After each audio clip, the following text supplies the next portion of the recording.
मेरे प्रिय कैडेट्स, आप सभी को मेरा नमस्कार। आज हम जो है 7वीं कक्षा से संबंधित पाठ संख्या 3 जिसका नाम है हिमालय की बेटियां, इसका हमने विस्तृत अध्ययन किया। इस पाठ के अंतर्गत जो है नागार्जुन ने हिमालय की बेटियां के नाम से, जो नदियों को माता के नाम से देखा जाता है, यहाँ पर अन्य रूप देने का भी, यहाँ पर जैसे स्त्रियों के जैसे बेटी हो, बहन हो या प्रेयसी हो, इस सब का जो है यहाँ पर पात्र जो है दिया गया है। तो हिमालय की बेटियां में जो है नदियों को बेटियां के रूप में देखा गया है। और यहाँ पर जो है जो किस तरह हिमालय पर्वत से आते समय नदियाँ जो है छोटी रहती हैं, नटखट रहती हैं, बाल जो बचपन के नटखट जो है यहाँ पर वर्णन किया गया है। जैसे ही मैदान में आ जाते हैं विस्तार होकर, सयाने होकर जो है कितने शांत होते हैं, ऐसे कैसे इनका परिवर्तन होता है। और काका कालेकर जो है लोक माता के रूप में इसे स्वीकार किया है। ऐसे ही आगे लेखक नागार्जुन कहते हैं कि क्यों ना हम, जैसे माता का है, क्यों ना हम बेटियों के नाम से क्यों नहीं है, कहे तो क्या हर्ज है। उसी प्रकार बेटियों के साथ साथ जो है बहन के नाम में भी उन्होंने जो है यहाँ पर वर्णन किया है। तो इस तरह जो है एक अच्छे से जो नदियों का वर्णन यहाँ पर गंगा, ब्रह्मपुत्र हो, सतलज हो, इन सब का विवरण किया गया है। और चलिए अब इस पाठ के अंतर्गत जो प्रश्नोत्तर पर चर्चा, समग्र हम प्रश्नोत्तर पर चर्चा करने वाले हैं। तो चलिए इसके संबंधित जो है प्रश्न के उत्तर इस प्रकार हैं। पहला प्रश्न है, नदियों को माँ मानने की परंपरा हमारे यहाँ काफी पुरानी है। ठीक है, माँ मानने की जो परंपरा काफी पुरानी है, लेकिन लेखक नागार्जुन उन्हें और किन रूपों में देखते हैं। लेकिन यहाँ पर नागार्जुन जो है उन्हें किन रूप में देखा जाते हैं, पहले तो हमें इस परंपरा के बारे में बताकर जो है नागार्जुन उन्हें किन रूपों में देखा है, और भी नाम दिए हैं। तो उत्तर जो है इसका इस प्रकार है, लेखक नदियों को माँ मानने की परंपरा से पहले इन नदियों को स्त्री के सभी रूपों में देखता है, जिसमें वो उसे बेटी के समान प्रतीत होती है। इसीलिए तो लेखक नदियों को हिमालय की बेटी कहता है। ठीक है, कभी वह इन्हें प्रेयसी की भांति प्रेममयी कहता है, यानी प्रेयसी। ठीक है, जिस तरह से एक प्रेयसी अपने प्रियतम से मिलने के लिए आतुर है, उसी तरह ये नदियाँ सागर से मिलने को आतुर होती हैं। तो आपको पता होगा सागर को यहाँ पर दामाद और हिमालय को जो है ससुर के रूप में दर्शाया गया है। तो कभी लेखक को उसमें ममता के स्वरूप में बहन के समान प्रतीत होती है, जिसके सम्मान में वो हमेशा हाथ जोड़े, शीश झुकाए खड़ा रहता है। शीश झुकाए नहीं, सिर झुकाए। तो जो है परंपरा के बारे में जाना, नागार्जुन इनको बहन और बेटी के नाम से यहाँ पर अभिहित किया गया है। चलिए अब दूसरे प्रश्न की ओर बढ़ते हैं, जो इस प्रकार है, सिंधु और ब्रह्मपुत्र की क्या विशेषताएं बताई गई हैं। इनकी सिंधु और ब्रह्मपुत्र की क्या विशेषता बताए गए हैं, यहाँ पर 4 पॉइंट जो है हम विस्तरण करेंगे। तो उत्तर इस प्रकार है, इनकी विशेषताएं इस प्रकार हैं। पहला है, सिंधु और ब्रह्मपुत्र ये दोनों ही महानदी हैं, महानदी माने जाते हैं। दूसरा है, इन दोनों महानदियों में सारी नदियों का संगम होता है। इन जो है सिंधु हो या ब्रह्मपुत्र, उसे आकर जो अन्य नदियां जुड़ते हैं तो उसके ऊपर नदियां बन जाते हैं, इसीलिए इसे हम महानदी कहते हैं। तीसरा है, ये भौगोलिक व प्राकृतिक दृष्टि से, ये भौगोलिक व प्राकृतिक दृष्टि से बहुत महत्वपूर्ण नदियां हैं। ठीक है, बहुत ही जो है प्राकृतिक भौगोलिक आपने जो है जियोग्राफी में पढ़ा ही होगा। ये डेल्टा फॉर्म करने के लिए, डेल्टा फॉर्म यानी जो इस प्रकार जो आप सुंदरबन जो है आप देख सकते हैं जो बंगाल में बना हुआ है। मत्स्य पालन यानी मछलियों का पालन, चावल की फसल व जल स्रोत का उत्तम साधन है, इसीलिए भी इसकी महत्वता होती है, विशेषता है।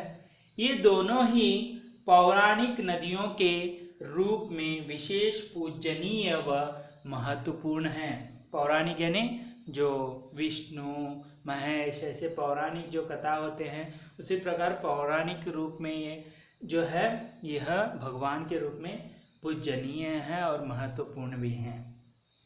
तो चलिए अगले प्रश्न की ओर बढ़ते हैं। काका कालेलकर ने नदियों को लोक माता क्यों कहा है? लोक माता क्यों कहा है? तो चलिए इसका उत्तर देखेंगे। नदियों को लोक माता कहने के पीछे काका कालेलकर का नदियों के प्रति सम्मान है।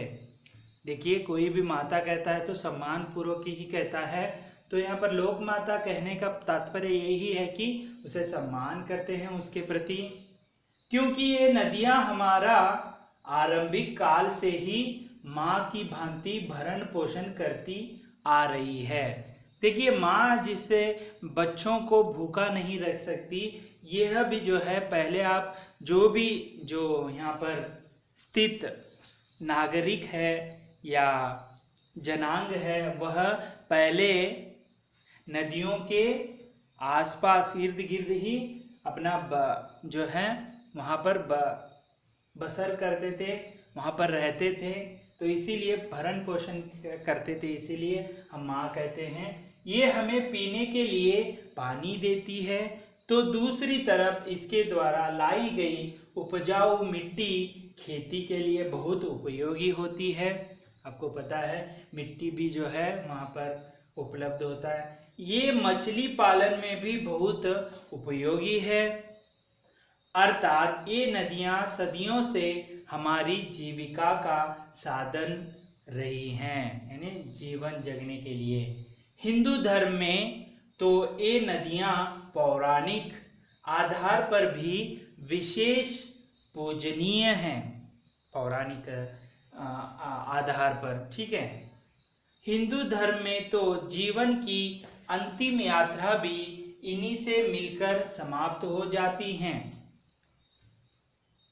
ठीक है, इसीलिए ये हमारे लिए माता के समान हैं जो सबका कल्याण ही करते हैं। तो इसीलिए काका कालेलकर जो है नदियों को लोक माता का अभिहित किया है। चलिए अगले प्रश्न की ओर बढ़ते हैं। हिमालय की यात्रा में लेखक ने किन किन की प्रशंसा की है? उत्तर इस प्रकार है। लेखक ने हिमालय यात्रा में निम्नलिखित की प्रशंसा की है। यहाँ पर 5 जो है पॉइंट बनाए हुए हैं। पहला है निमालय की अनुपम छटा की, यानी वहाँ का अनुपम यानी अप्रतिम जो दृश्य की। दूसरा है हिमालय से निकलने वाली नदियों की अटखेलियों की, जो नटखट जो खेल है खेल कूद की। तीसरा है उसकी बर्फ से ढकी पहाड़ियों की सुंदरता की, जो देखिए वहाँ पर बर्फ से वह पहाड़ जो है हिमालय का ढका हुआ है। चौथा है पेड़ पौधों से भरी घाटियों की, जो वैली जो पेड़ पौधों से भरी हुई घाटियों का वर्णन है यहाँ पर।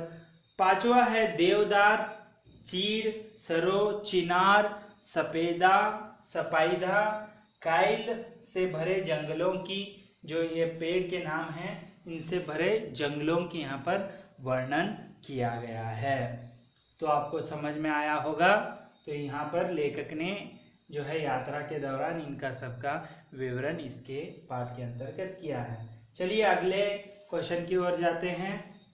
निर्जीव वस्तुओं को मानव संबंधी नाम देने से निर्जीव वस्तुएं भी मानो जीवित हो उठती हैं।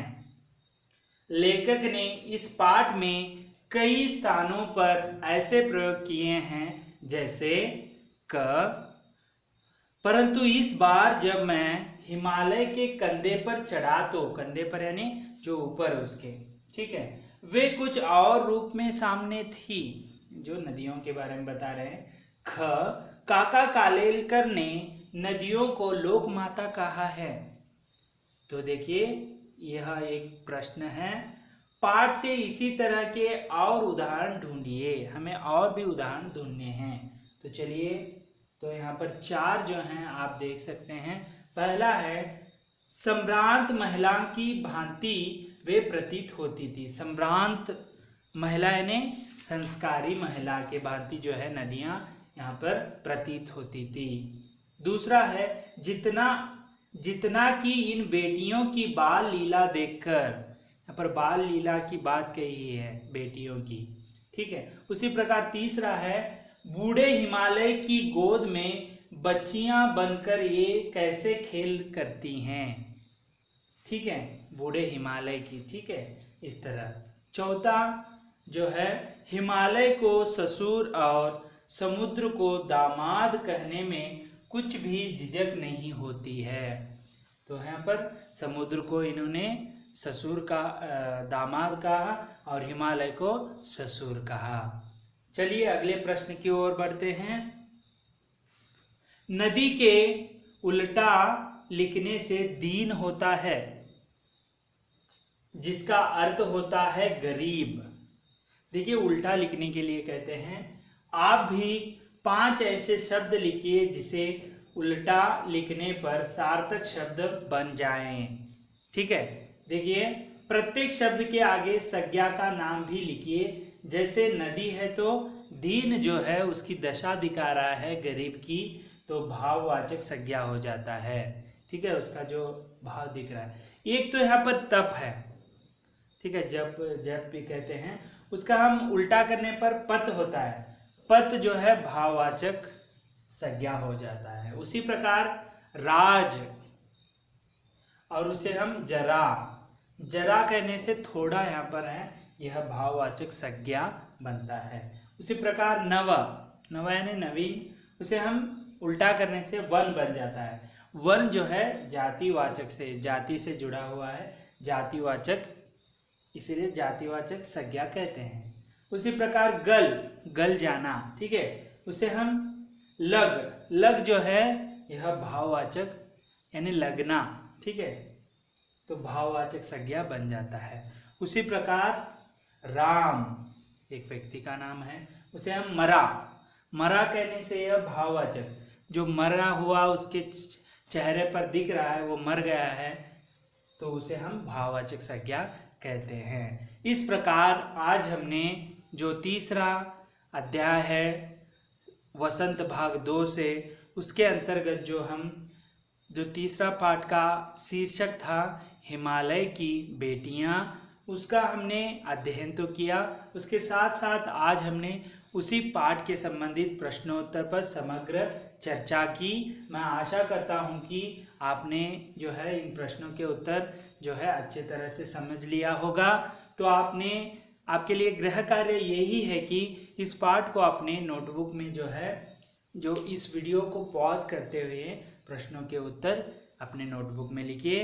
अगले वीडियो में हम अगले लेसन के साथ फिर से उपस्थित होंगे। तब तक के लिए धन्यवाद। आपका दिन मंगलमय हो।